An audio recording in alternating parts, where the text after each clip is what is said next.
Hi, I'm Julie Wright, and welcome to day 6 of Restore the Roar, praying for our children and our families. Today, I wanted to unpack more from Isaiah 44:3, where God promises to pour out his spirit on our descendants. As I was thinking about this term, pour out, I started to think about some of the things we can be tempted to pour out on our children or pour into our families when we want to see change, when our heart's desire is to see something be different or better. But sometimes our methods for trying to make things better can make things worse, be counterproductive, and even sinful. So think about some of the things we can pour out. We can pour out demands. We can pour out our expectations. We can pour out our opinions. We can pour out shame and guilt. We can pour out pressure, trying to pressure our kids or our family into behaving or being the way we want them to behave and be, right? Does not work. Any form of pressure or trying to push people or control them or judge them to Jesus does not work. And in fact, God says that's not the method he uses at all. God doesn't even push and pressure people to come to him. God's strategy is he says it's his kindness that leads to repentance. God's kindness leads to repentance.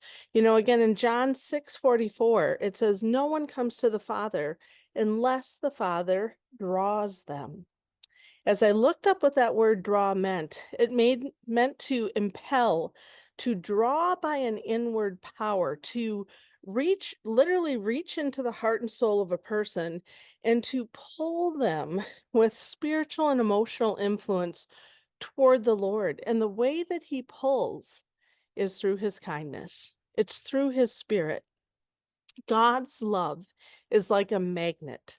And the closer he gets to a person, the more his love and his being and his kindness becomes irresistible. So if I want to see change in my family, what I need to do is forsake control, forsake pressure, forsake pushing, right? Forsake guilting and manipulation and all the things that we do. And instead, I need to cooperate with the Holy Spirit and I need to pour out God's Spirit, the gifts of the Spirit. And what are those?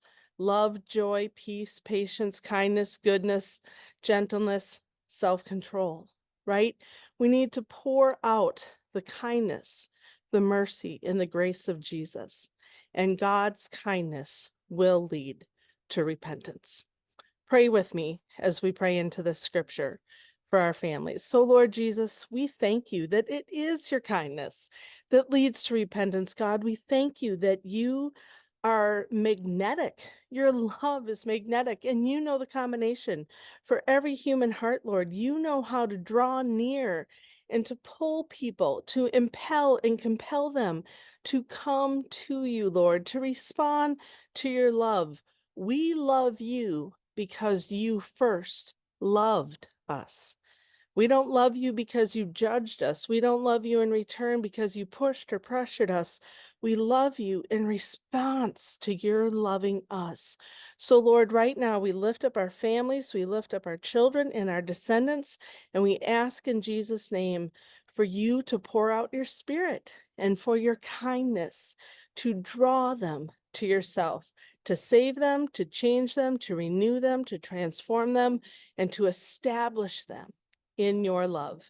In Jesus' name, amen. I'll see you tomorrow for another day of Restore the Roar, praying for our families. God bless.